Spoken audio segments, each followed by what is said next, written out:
நம்ம இந்த சீரீஸ்ல வர்க்க சக்கரங்களின் சூட்சமங்களை பத்தி பார்த்துட்டு இருக்கோம். பொதுவா ஒருத்தருடைய ஜாதகத்துல வந்து திருமண வாழ்க்கையை பத்தி நவாம்ச சக்கரத்தை வச்சு நம்ம சொல்லலாம். சோ D9 சார்ட்ல லக்னத்திற்கு 8ஆம் இடம் எப்படி இருக்குன்னு பார்க்கணும். அதுதான் வந்து ஒரு கணவன் மனைவியுடைய இல்லற வாழ்க்கை, மாங்கல்ய ஸ்தானத்தை சொல்லக்கூடியது, அவங்களுடைய தாம்பத்திய உறவை பத்தி சொல்லக்கூடியது. அப்ப D9 சார்ட்டோடைய 8ஆம் இடத்துல கேது இருந்துச்சுன்னா அவங்களுடைய வாழ்க்கையில் இல்லற வாழ்க்கையில சில தடைகளை கொடுக்கும்.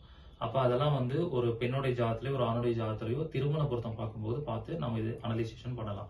சோ இந்த மாதிரியான சில முக்கியமான ஷார்ட்கட்ஸை நான் வகுப்புல சொல்லிக் கொடுக்க போறேன். இந்த வகுப்பு வந்து முதல் முறையாக எடுக்கிறேன். இந்த வகுப்பை நீங்க எல்லாரும் பயன்படுத்திக்கலாம். இந்த வகுப்பிற்கான கட்டணம் கீழே இருக்கிற நம்பர் கான்டாக்ட் பண்ணி தெரிஞ்சுக்கோங்க. இதுல பழைய மாணவர்களுக்கு கட்டண சலுகை உண்டு. இது 15 டேஸ் தொடர் வகுப்பு. 22/4/2024 அன்று இந்த வகுப்பு தொடங்குது.